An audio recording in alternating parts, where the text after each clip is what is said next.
Steve Willer, and it's now recording. So on that note, we just before we get to our presentation, just want to say we will have another presentation next month, November 25th, also on Zoom. It's called Off to Paradise Grove, A Railway History of Niagara on the Lake, 1854 to 1959, presented by author Peter Mulcaster of Niagara on the Lake, based on his book. So that'll be the fourth Thursday in November. To our presentation today, we'll get to that in a minute. It will be Gail who will be introducing our speakers. So without further ado, I'll let Gail start the introduction. Okay. Stephen Remus is the Minister of Energy, Mines and Resources at the Niagara Artists Centre, known as NAC, one of Canada's oldest artist-run centres. He's been involved at NAC for over 20 years as a volunteer, board director, and staff member. Originally from a farm background in the Ottawa Valley, he's lived in downtown St. Catharines for 30 years. Before his involvement with NAC, he worked for the National Capital Commission in Ottawa and the Ontario Soil and Crop Improvement Association. Creatively, he is primarily a screen printer, but he also works in 16mm film and video, and he also paints and writes from time to time. Stephen has been awarded the City of St. Catharines Established Artist Award, has sat on numerous Ontario Arts Council juries, sits on the city's Public and Art Advisory Committee, and has held executive positions with Canadian Artists Representation, or Le Front des Artistes Canadiens, which is known as CARFAC, Ontario. Stephen is very community oriented, and he is, I know personally, much admired by the Downtown Business Association surrounding the area of St. Paul Street where NAC is located. His experience, wealth of community contacts, and ability to bring people together to work towards common goals are key among the contributions he brings to the Niagara Artists Centre. Please welcome Stephen, where he's going to tell us anything he wishes to about the NAC. And over and out to you, Stephen. Thanks, Gail. Can everybody hear me okay? Yep. We can. Yeah? Okay, Yes. Great. So, I want to thank Gail, first of all, for the invitation, and thanks, John, for his help setting me up here. This is going to be a little unusual in terms of, what I'm going to share with you. It's not a very formal presentation. You'll get wind of that pretty quickly, but just an attempt to give you a glimpse of the work that NAC has done and the type of activities that we present. The hope is that I'll not share so much of a chronology or even a narrative of the organization, but the character and the ethos of the place and the people who have helped shape it. So I'm going to start this, what I like to call a PowerPointless presentation. Yeah. Just a second, there's actually somebody at the door.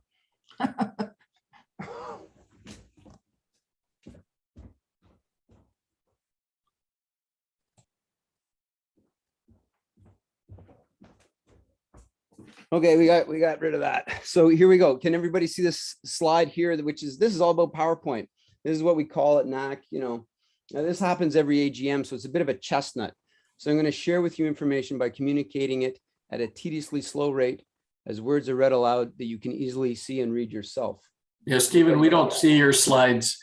We just see your name. Well, why is that? You got to share your screen again. Okay.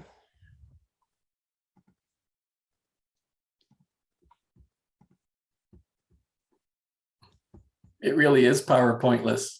It is PowerPointless. Yeah. There we go. Everybody got that? Perfect. It's better when you can read this, you see. Communicate information at a tediously slow rate as words are read aloud that you can easily see and read yourself. I'm going to partition ideas into bullets of generic, overly simplified thought and structure them in the relentlessly sequential, one line at a time style of PowerPoint.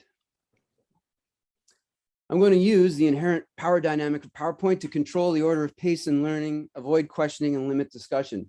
That being said, you can stop me at any time and ask a question. I mean, you could try. You know how PowerPoint works. Next slide.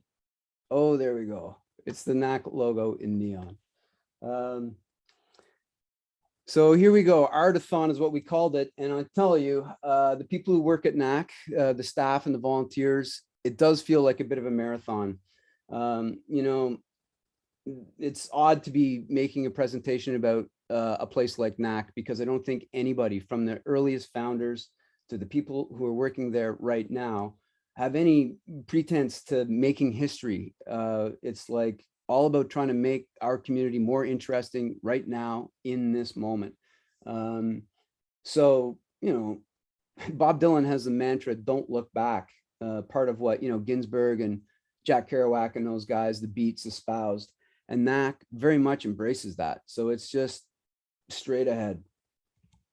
There is an archive, and I don't, where the remnants of all the activity that you'll bear witness to tonight, accumulates, but there's no dedicated staff resources to organizing it. Sometimes volunteers come along and we try to sort it out and make sense of it. We had a recent exhibit at Riverbrink where we tried to put together 50 years of what we've done. When I started at NAC as a volunteer in the early 1990s, that's one of the things I took on, try to figure out what the history of this place was and organize it. We had 35mm slides all over the place. It was a valuable exercise for me to get my head around the type of place that it was. But before long, I was kind of swept up into this ethos of, don't look back and let's keep going. I remember Alice Crawley, who's one of the founding members in this poster that you see here. She's in the fur coat. It's like the fun fur coat in the middle. So Alice is one of the 16 founding members, and I got to know her fairly well. And one time I said, Alice, maybe we should sit down sometime and talk about the early days of NAC. We could record some of the history. And Alice said, what's the point? So I was kind of stymied. I know that's not what historically inclined people, would like to hear it. And it's not like there's any disregard for history. But as I said, it's an organization that's just hell bent on trying to make things happen. There are a lot of projects. You'll see how they break out. And we have about 350 members. And I would say just about half of them are working artists, and the others are, people like Gail, who just love the things that we do. Yeah, are we recording this? I'm glad. So this is an early slide from the 1970s. This is Ray Woodworth's self-portrait. It's a bust. He made two of these. Apparently one he gifted to his mother. And then there's one that NAC now has, and it's in the accessible washroom. It's entitled Masturbating Buttocks. And to give you an idea, it was created specifically to outrage. So there was a group show at Rodman Hall, and Ray made this piece and submitted it. And some of you may remember Joe O'Brien. He was the president at Rodman Hall for many years. Joe, and I can't remember who else I was told, carried it out of the gallery because they were appalled and disgusted by Ray's artwork. So, NAC has a history of provoking and challenging, and it originated in the earliest days. We have put Masturbating Buttocks in a case, so it's not just on open display. So you have to press a button and there's a little keyhole, and then the box lights up and you can behold Ray's master work. So we are a nonprofit, we are charitably registered, and as Gail said, we're very community oriented, and we want to serve the artists so that they can make a living and continue living here. They don't have to go to Toronto or Montreal or larger centers. And we want to make sure that the people of our community have access and are engaged with the work that we're presenting. So one of the things, thankfully, that you'll notice tonight is we have lots and lots and lots of pictures. I guess that's appropriate for Visual Arts Center. I'm not so great on dates. I'm kind of going to guess at some dates because it's been a blur, but NAC was originally project-based. We didn't have a bricks and mortar gallery space. Peter Harris of Robin Hall, also one of our founding members, did lend us the coach house beside Rodman, which is still there today.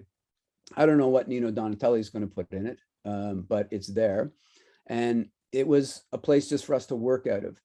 The projects were often outside of the space or popping up in locations around town. So I think that Hattie furniture building here, I think that's most recently, that was Verite. That's at the end of St. Paul where it meets Ontario. So we had a pop-up exhibit. You can see just faintly, it says Storefront Art Blitz in that space. That was like probably in the early 70s, 72, 73. Here we are in the core block renovating a space. We had an exhibit. Again, it was like a project. So we built a space, showed some work, and then moved on. By the mid 1990s, this is, we're making the news here in the Standard. That's late, great NAC director, Toby C. Anderson. And that's 2 Bond Street, which is formerly a mattress factory. And Art Smith of Arts Restaurants once told me when he was a valet at the Leonard Hotel, if you can imagine that, his job was to take the vehicles down St. Paul Street, drive them into this building, which was built as an automotive garage. And then there was an elevator that could accommodate a car. And he would lift the cars up to the roof, and he would park cars on the roof of 2 Bond Street back in the day. So this is that building when NAC had it. Currently, it's Liberty Bikes. That was our signage that said speechless on the top. And we had the entire top floor, huge space, as well as some space on the ground floor where we put in a theater and we presented dramatic arts, literary arts, music, that kind of thing. This is where we are now. And so we're just kind of doing the geography. I didn't really know how to, put this into context, but this is where NAC has been popping up around town. This is 354 St. Paul Street across from McFrugal's, where no one should buy furniture. Also obviously known as the Tomlinson building. Some of you may remember it as Patrick Brothers Sports. And if you go in the basement of NAC, you will still find pedals and bike gears and stuff hanging in the rafters. Patrick's leased this for almost 30 years from a holding company in Toronto before it was purchased by a party run as a commercial art gallery for about 10 years. And then NAC purchased it in 2005. So we own our little patch of paradise on the east end of St. Paul. So here's some of the early photos, kind of interesting, stuff that we were doing in the early days. So we have a bus, we're driving around town, we have some banners. So we were one of the first communities to do the downtown banner project. So the artists made banners and put them on the street poles. The 16 founders are very interested in trying to find ways to engage with the community. They did a cheap print project where they advertised, red light specials in the corner of a Kmart where everyone could get a fine art print for a couple of dollars. Here's another example of us, NAC, working outside of this space. It's the billboard project. So NAC artists partnered with a billboard company, and we put our artworks all around town, turned the town into an art gallery. This made national news. And those 2 works, one is by John Moffat and the other is by John Boyle, 2 fairly well-known names from the earliest days of NAC. Boyle was our founding president. So a very interesting approach to, how to get things done. This is one of the projects that gained tremendous traction in the early years. I think this record still holds true. It's probably still the smallest world touring art exhibit ever. So the members made miniature artworks in tiny little plexiglass cases, and then we toured it There you can see the scale of it. We toured it to Ontario communities that had worldly namesakes. So it went to Delhi, Ontario, Paris, Ontario, Copenhagen, Ontario, London, Ontario. You get the idea.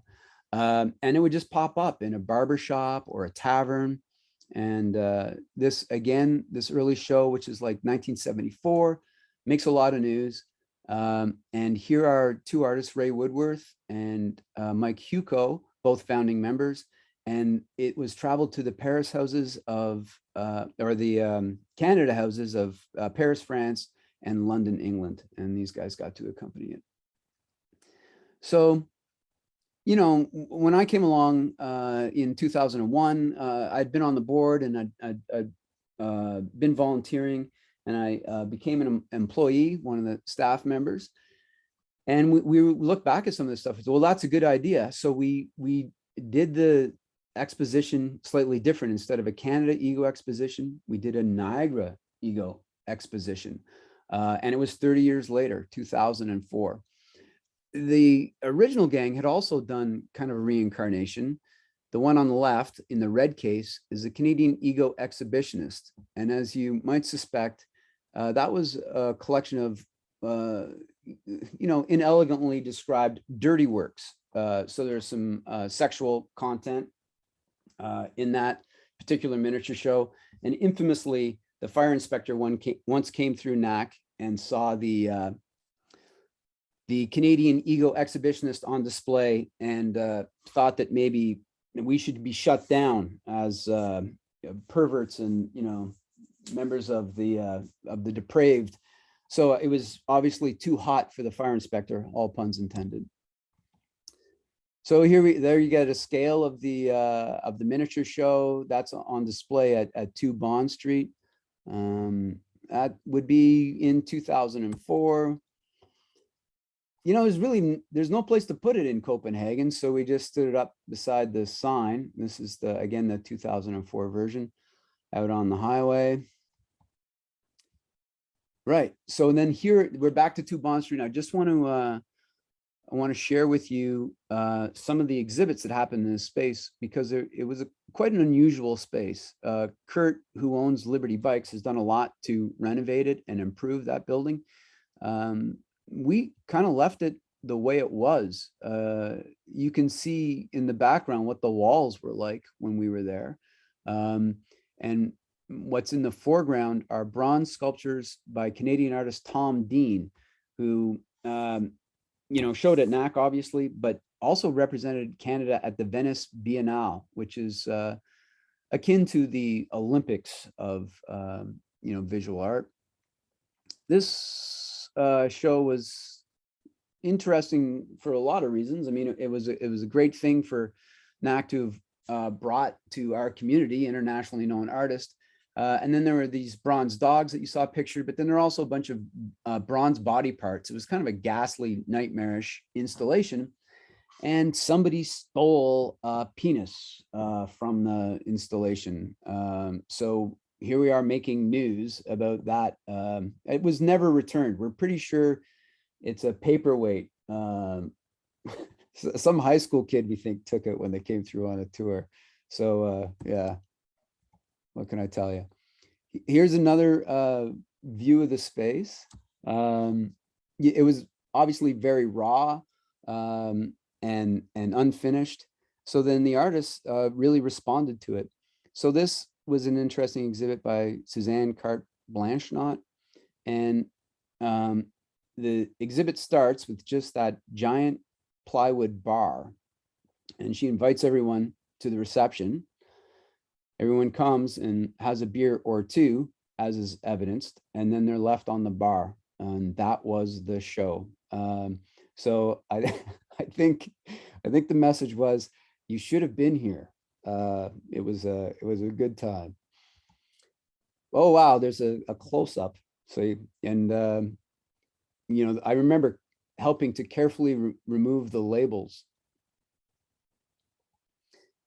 So we had a large footprint. It was a very, very big space. And one of the ideas that the original crew had back in the 70s was to create a miniature golf course. So artists would design and build miniature golf holes, and it never materialized. And, you know, I was still very much in contact with, you know, a lot of the gang, Thomas Craig Oliver, Sandy Fairburn, and they would, you know, they told me about their ambitions. And I said, well, I think we can do this now that we've got the space. So here it is. We called it lily putting, kind of a terrible pun.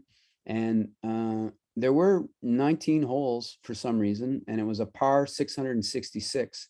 Some of the holes were, you know, quite simply impossible, but the artists outdid themselves. And I remember at the opening reception, you know, there was a lineup right at this gate, and everyone had you know, come to see the show, and we had a start time, of course, and we had golf cards and pencils so you could score your way through. And maybe this says something about the culture of St. Catharines, because the people who are at the front of the line told me that they were there. I said, well, how, you know, you're interested in the exhibit and so on. They said, no, we're just really avid miniature golfers, and we're so excited that there's a new course in Niagara. So that tells you something about the kind of town. So, you know, some of the, there's a Van de Graaff generator here that you can kind of see in a glass tube. And then the spinning teacups that you had to putt through. So as I said, the artists really outdid themselves. And it was great. It was up for a long time, a lot of work. Yeah, that Santa Claus is on a hydraulic pump, so he's going up and down. You know, it's a miracle what people can do when they put their minds to it. So, you know, NAC is always trying to find new ways to engage and, you know, find avenues for expression, I guess. And that sense of playfulness and fun, you know, I think it's throughout the 50 years. The Canada Council put it to arts organizations, you know, would there be some way that we could help celebrate the Canada Council's 50th anniversary?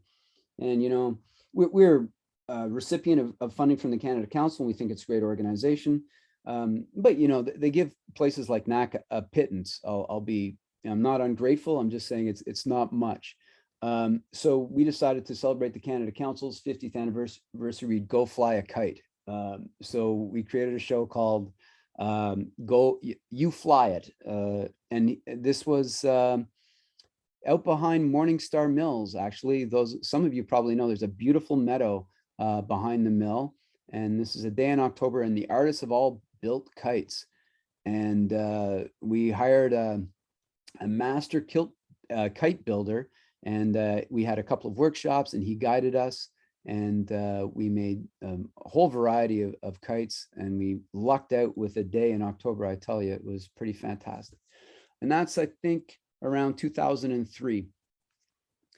I don't know, like, you know, like I say, I don't spend much time looking in the rear view, but there does seem to be a lot of dirty, provocative stuff in NAC's history. I don't know exactly why. This was actually called the Dirty Show. So we turned our exhibit space at 354 St. Paul into a type of boudoir. And then we just challenged the artists to make work that was salacious in some way. And they had a whole bunch of different responses. And to give you an idea, you walk through a beaded curtain to enter this space. So it was like kind of a bohemian joke. This drawing style, some of you might recognize. The artist is Seth, and he's a famous Canadian cartoonist. You know, much of what I'm going to bring to the fore here tonight is like where NAC has intersected with history. Seth is a very odd character, dresses like he's right out of 1940, and he's fascinated with a kind of an idyllic Canadian town that he's invented called Dominion, which is probably, you know, post-war, early post-war. But all his graphic novels are set in Dominion, and yeah, he's like kind of fixated on that time and exploring what was going on. So one of Seth's dreams was was a parade in Dominion. So imagine a parade in like the late 40s. And we approached Seth. You know, he's a big name. He has done a bunch of New Yorker covers. He did a serial for the New York Times Magazine. So we said, Seth, well, there's a parade in St. Catharines. It's you know, it's really great. It's called the Grape and Wine Parade. Maybe we should build a float. If you design it, I know we have the artist to build it. So this is Seth's drawing for the Wine King, which was in the Grape and Wine Parade from 2009 until 2011. So of course there's the Grape King, and this is the Wine King. So we really did build him with a nose that glows and an arm that goes up and down. Some of you may recall him in the float or in the parade. George Hudson helped us out with the trailer. And you know, there's a couple little jokes. There's the pink elephant, right, which some of you may know as you know, associated with the DTs. And the Wine King has got his eyes X'd out in the classic kind of cartoonish drunken style. And then here's the Wine King in the gallery. So he's been taken off the float. We had some costume people who like danced around this float. There were connoisseurs and aficionados and kind of waltzed around like they were drunk. They were most of them were dramatic art students from Brock. And then you can also see Seth made models of his fabled Dominion City. So all the buildings are around. You know, that show, the buildings, not our float, but the buildings were exhibited at the AGO. And then because Seth got in with us, you know, we had a high profile exhibit. But you know, you try to engage with the community, you just never know how they're going to react. So after the parade, letters to the editor was, what would Mothers Against Drunk Driving think about this parade? Which amused us to no end, because, you know, if you've been to the parade, half the people are soused, you know, along the parade route, but we were only pretending. Anyway, we drew some attention. And here's another project of ours that we did. I'm sure you're all familiar with this. We worked with, then it was Art and Fair out at the museum and the Downtown Association. And we created a banner project to recognize historic figures from St. Catharines. So, and they were all drawn by NAC artists in kind of a cartoon style. And that, I think, won several awards for the Downtown Association. And some of them are still around. So one of the things we like to do at NAC is kind of explore what can be done in an exhibit space, and often with very modest resources. So Joan Nix, some of you will probably know Joan. I'm sure she's made a presentation to you about the theaters in Niagara Falls and maybe motels. She's writing 2 books that NAC is publishing actually and designing right now. So Joan had she'd found 2 Toronto photographers, Oliver Pock and Zach Slotsky, and they were taking photographs of what was going on in the motels of Niagara Falls.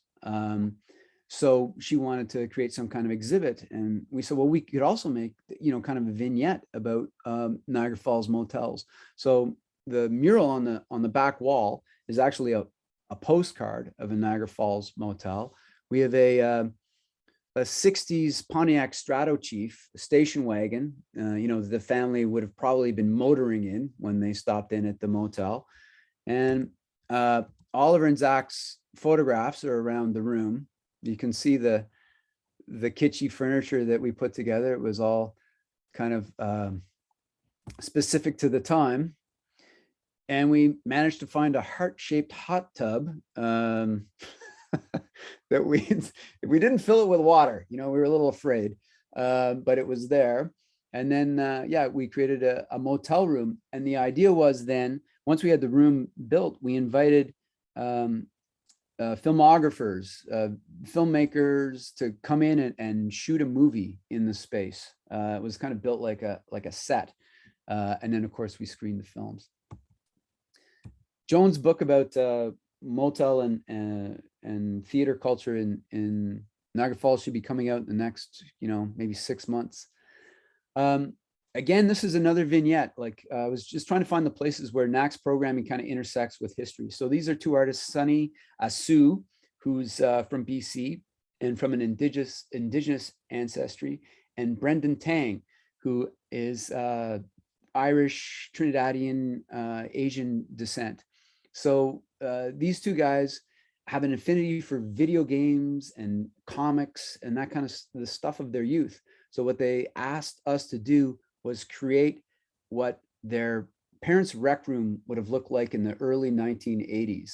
And then we put some of their artwork around.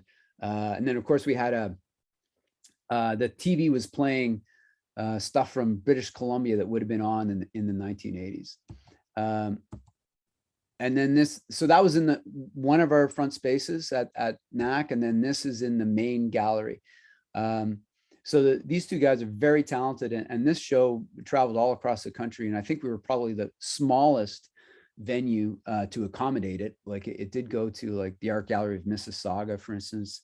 But Brendan's sculptures are these like kind of fantastic ceramic things, which reference the Transformers and those weird kind of imperial toys, and then also Ming Dynasty stuff. And then Sunny's paintings those are all actually comic book panels that are kind of integrated into more traditional iconography. Oh, wrong way. Right. So we have a members gallery at NAC, and members, it's a do-it-yourself space. So they pitch us and they can show what they like. And we also have guest curators in this space. And Janice Barlow curated a great collection of her father's photographs from Paris just after World War II. We also have this exhibit, Prince Nesbitt, a retrospective, fantastic. Again, a kind of a little vignette. So some of you may know Prince. He was very talented, had connections in Opera Society of New York and so on, but lived in St. Catharines, was an art teacher and a music teacher. So we have some of his personal effects, his easel, his hookah, and a bunch of other odd things, his artwork. Howard Engel, who was taught, the novelist Howard Engel, who was taught by Prince, came down and spoke at this exhibit. So NAC also works outside of the gallery space, as you've seen. This is the gallery that we maintain at the, it's called the Factory Outlet Flea Market on Turner Crescent. I'm sure some of you are familiar with it. So we opened up a booth that's a gallery. It's been running for a decade. This was the first exhibit, kind of kicked it off. And it was called the Niagara Hermitage. And it's a collection of kitsch, really, that, we installed in none of it was for sale. It was a collection of stuff. And you can see we have like some attempt, there was a damask on the wall, and we tried to finish it up. There's one of the curators with the collection. Having the gallery at the flea market is it's a great way to reach, I think, a public that doesn't often go into galleries, but we tend to confound them because they're never quite sure why the stuff isn't for sale. Everything else is. So now I'm going to talk a little bit about probably, I guess it was like the most popular of NAC's events. We've done a lot of special events over the years. We created the Strut Wearable Art Show, which ran for over a decade. And it was one of those grassroots things. It started at Robertson Hall. It was very small. Like I think there might have been under 200 people at the first event. And then somehow it grew, I guess, because it was so absurd. So, the artists really responded to the challenge of making unusual wearable art pieces. I don't know if you can tell in this slide, but the green dress is actually made out of stick pins. So they're all, you know, it's quite a danger. It's like a porcupine. And then when the model came, or the performer came down the runway, there were a bunch of balloons, of course, that were popped. The dress in the middle, that's real pepperoni. And that's before Lady Gaga, I gotta tell you, you know, we were ahead of the curve. And then that's a dress made out of blonde wigs. And this is early days. You know, I think Strut ran from about 2002 to 2015, 14, maybe something like that. Oh, look, it's Tyler and Ryan. And I should really be giving their last names. And, you know, I'm holding on to this image because if either of them ever develop any political ambitions, I can quickly snuff them out. This is all it'll take. So you get the idea. It was all over the place. There, you know, we started with models. You know, so these were typically young women who were, you know, aspiring to be, you know, in magazine work or whatever. And then we quickly switched over to theater performers and gymnasts and aerialists. So the show became, you know, kind of completely different, much more performative than what you would expect on like a fashion catwalk. And the catwalk grew. So this is kind of in the heydays of Strut. We were at the W.S. Tyler building, which is just off Ontario, across from the former GM factory. That plywood structure that you see, we would build that every year, remarkably. That's the runway. And we would have close to 2,000 people in that space. There were long negotiations with the building department and the fire department and so on. But we would make it happen. And it was a tremendous amount of effort, you know, from volunteers. You know, it was all a lot of people did for 2 or 3 of their fall months. W.S. Tyler was such a fantastic business to work with, and we'd still be there if they weren't such a successful company. And you know, that was warehouse space that was underused, obviously, and then they activated it to turn it into factory space. So we no longer had the kind of carte blanche access we needed to put on a show of this scale.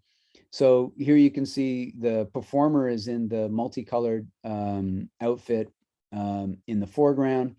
We always brought live musicians. That's a band called Radio from the Maritimes, kind of fantastic. And then we had aerialists. We used to hang people from the ceiling just for fun. Yeah, and there's another aerialist, and nobody got hurt. We once put a zip line in the factory, and the performers came down on you know, on the wheels at a great pace. It was that kind of night. So here you're just, you know, you're going over to the bar to see what's happening, and you're finding some astonishing company. The community really got into it. Everybody dressed up, you know, like it was a wild thing. And then there was an after party, which, you know, one of the things, I think it's becoming more common. You hear it. I guess it's because of the pandemic and because of the lockdown. But one of NAC's specialties that I'm not afraid to brag about is something called collective effervescence. And that's when you get a bunch of people together and they're sharing a moment and having a good time. And, you know, I like it's easy to kind of discount this kind of partying or you know, as an indulgence, you know, and you know, something that's not very serious. But I think during the lockdown, we realized how important it was just as people to have these opportunities to, you know, really get together and hang out.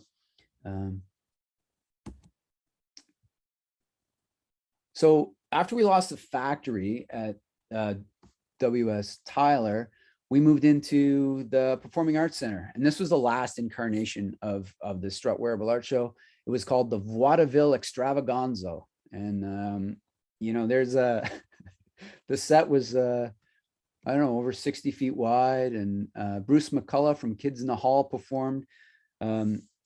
Here's a little historical tidbit. We found a Lord Buckley impersonator. I don't know if anyone remembers Lord Buckley, but we brought up a gentleman from New York City who was just fantastic, did the Naz just perfectly.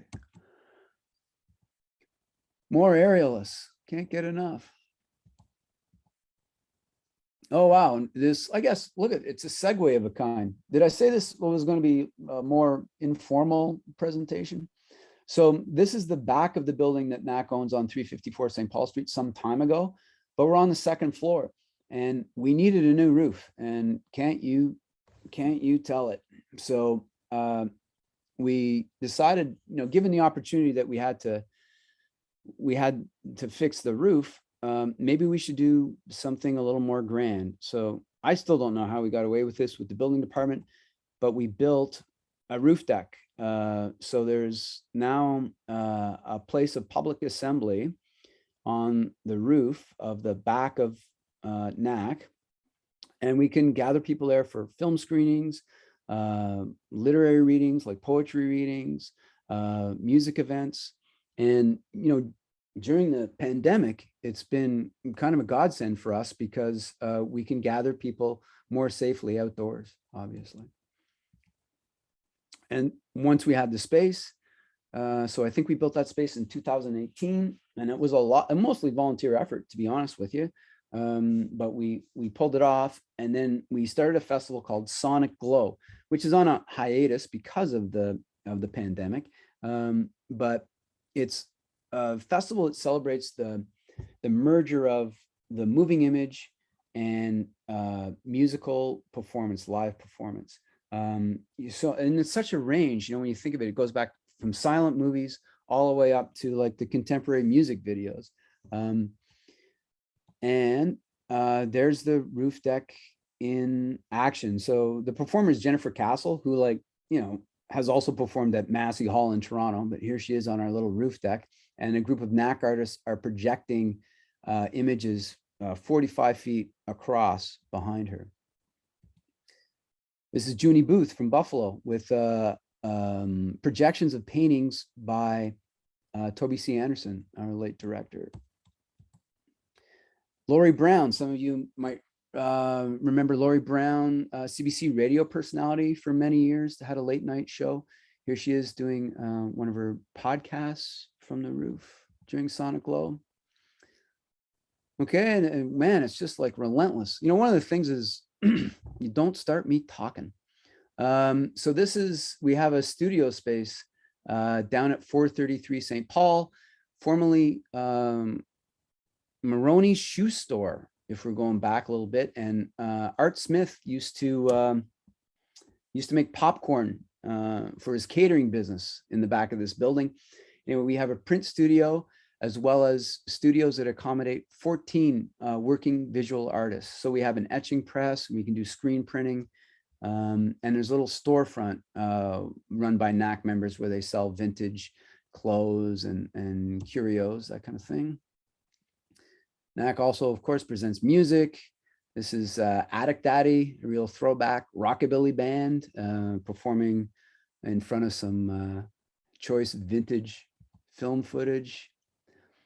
Another band, Aurora from Toronto, also kind of in a weird space, doing some fantastic stuff. This would have been part of the In the Soil festival that we often partner with Suitcase and Point to present. Just last week, we had Walter Osnack talking about living history. Walter was telling me stories about meeting Johnny Cash, and he really is a font of stories. And I think we might have to do an oral history with Walter.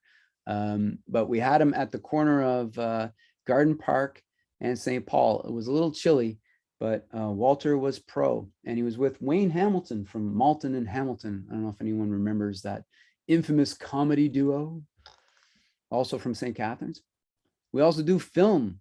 So first summer of the pandemic, we built a drive-in beside the Wellington Court restaurant. And this is a still from a documentary about Ella Fitzgerald. This is just this summer, a band playing with a kind of a neo-noir film, French film. And then we're getting up to present days. So here we are with our solution to how to, nurture that collective effervescence during a pandemic. So the trailer is called the Papati Showmobile, named after Nick Trainer, who was one of our members and an antique dealer out at the Haynes farm, which is now Henry of Pelham. So Nick passed away in February, and we built a trailer and named it in his honor. It's a concert wagon. So have culture, will travel. You can go anywhere and set it up, and the band can play. So this is in front of the Silver Spire United Church on St. Paul Street during the pedestrian closures this summer. That's a Q&A after the film festival. So just this summer, again, trying to keep people connected to one another during the pandemic. We launched the Mighty Niagara Film Festival at 5 outdoor venues. This is on a roof deck. We also had films out at Stratus, out at Riverbrink, at a little parking lot around the corner, and on the lawn of Silver Spire. So we screened, I think, 18 different films from Niagara filmmakers mostly. And currently, speaking of history, we have a long history, poetry installation by Janet Rogers and Gregory Betts. So you may have noticed these words spray painted on the sidewalk of St. Paul Street for about 6 blocks. Janet is from an Indigenous background. She's currently living on 6 Nations, and she wrote a poem about the history of St. Paul Street, being so old, also an Indian walking trail. So we're talking, 5,000 years of continuous human habitation, in that very geographic space. And then Gregory Betts, who is an English professor at the university, wrote a poem from a settler's perspective, and they're on both sides of the street. So it's a poem that you walk, and it's been spray painted on St. Paul. So some of you may have already seen that. This was our art historic exhibit at Riverbrink. And, Riverbrink is so stuffy with all the walnut paneling and stuff. So we had a lot of fun bringing our archives, such as they are, to Riverbrink and setting them up. And we do care for our history in, kind of more of a project-based way. NAC has a publishing program. So we often publish catalogs and books that document some of our activities, and we have many of them for sale down at NAC if any of you are interested. Oh, I guess, and this is it. Like I don't know why it's hard. It's like Tom Petty said, "There's nothing worse than a serious pop singer," and I think he was deadly serious at the time. But here's a serious quote about jokes, which I think kind of sums up where NAC may be, by Sheena Wagstaff. And that is my parting thought for this evening's presentation. I am ready for questions. I don't know how the time went. Did the time go? How did the time go, Gail? Well, maybe we're all muted. We're I'm gonna muted, stop but this it's share. perfect. We're ready for any questions.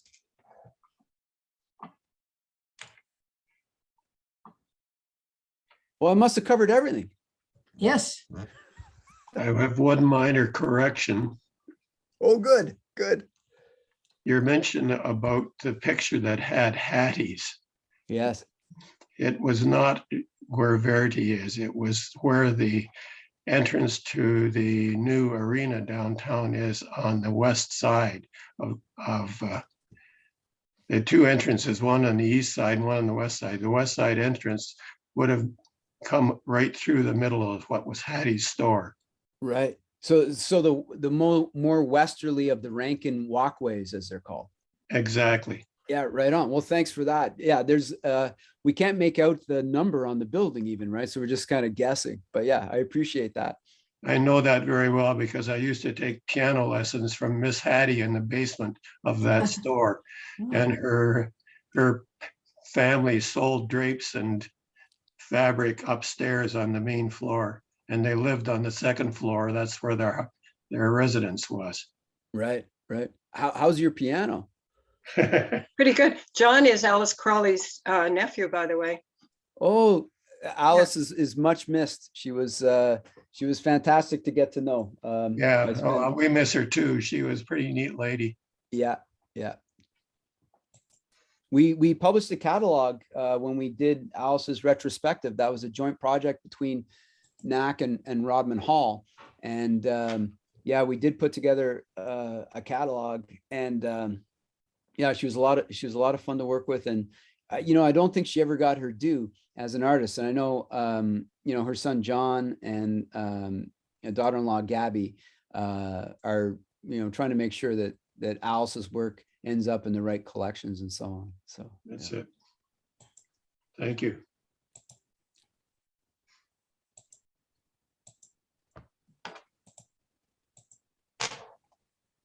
Any other questions? Where Yes. are, Go ahead. where would we normally, other than a newsletter from you, find out about events that are going on? Yeah, Social so media. we do have a website, and it's nac.org. And we do post our calendar of events there. We have you know, there's so much stuff happening, we can barely keep up, but we're running a little film theater in the back these days. So it's media art during the day, and then Wednesdays to Fridays, sometimes Saturdays, we're running movies. And then our front space is a members gallery. So there's a new exhibit by Amber Lee Williams in that space right now. An exquisite, really ethereal installation of photography. Quite good. Okay. And you're open to the public, what hours again, or what days? Wednesday to Saturdays, noon till 5, and then we say often by chance, which is true because yeah, we're around. I have a sign I put on the door. It says, "Back in 15 minutes, gone 10 minutes already."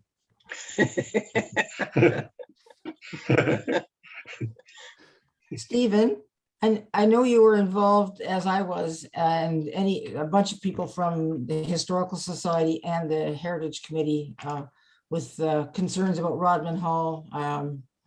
Do you have any sense of what's going to happen there? I know that Brian Narhi has been through it. He's the chairman of the Heritage Advisory Committee. Do you have any comments on what's happening?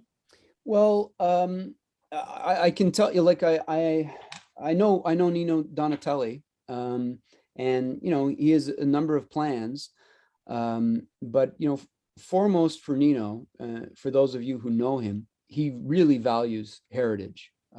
So I know he's looking at doing some of the necessary upgrades in regards to electrical and plumbing, as we can all, you know, rightly guess. I'm sure there's knob and tube and stuff in Rodman Hall that really needs to be addressed, but he wants to preserve the building. You know, he's talked to me about replicating the plaster work on the moldings and stuff. So there's no threat of Rodman Hall losing its historic grandeur. I think Nino is going to be a good custodian of it. What the function is for the building is another matter altogether. You know, I can't believe you know, what has happened, the fate of the thing, considering that, you know, we once had it in I guess what you call a public trust, and that we somehow lost it. There are a variety of reasons for that. You know, I don't have any malice about, you know, the people or the organizations that were involved, because I think as a community, we have to figure out how to find the highest use for Rodman. So I'm still working, you know, with other members of the community to see if we can discover that. One of the weird things is if we could just all induce a collective amnesia about the sad saga of Rodman, and you were to say, well, there's a property owner who owns Rodman Hall, who cares about heritage, and you know, maybe he wants to put it towards a higher you know, purpose, a cultural purpose, for instance, where the public would have access. then wouldn't we all, seize on that opportunity? So yeah, I'm just trying to look ahead. I'm not looking back, I guess. Thanks. And we'll see what we can do. Yeah, let's hope. Steve, can you hear me? Yeah. It's Julia. Hey, Julia. Hi. I was going to ask you about the flavor that Nat has seems to be beyond earnest. And I'm wondering if that's a direct response to this community, given the nature of this small community, which I call the toe in the sock for Ontario. Like we're just the little toe in the sock, right down here. And given, the people were such hardworking people, earnest, serious, straight up people, that Nat has a lot of play. Like it's really a lot of play. And I wonder if that's why, that it's such a counterpoint to the general, culture. Yeah, well, I think you're so right, Julia. Like one of the weird things about because I came from away, I came from the Ottawa Valley. So when I discovered NAC, I didn't even know that such places like artist run centers, and there are about 75 across the country, even existed. Like there was just the galleries, and then that was it. That's that's what you thought. You went to Ottawa. I didn't stumble upon any of the artist run centers. So you came here and you realized that you could actually shape the place. And I was lucky enough to know many of those old guard founding members like Alice and I still know John Boyle. I got to meet Dennis Turbin. Of course, Toby was a mentor. And there was a lot of hard work that went into what was going on, always. And there was always that sense of play. And it cuts two ways, I think. Like one way is like we have a self-esteem issue where we always think we're something lesser than, Toronto, and maybe it's changing now because Buffalo's had such a tough time of it. But Buffalo, we were kind of bookended by these larger places, and Niagara didn't seem to have much self-esteem. But so you have to, remind yourself and overcome that and say, well, no, we can do it here. And then also you can't take yourself too seriously, because it's not Toronto, no one's going to police the culture here. You're it.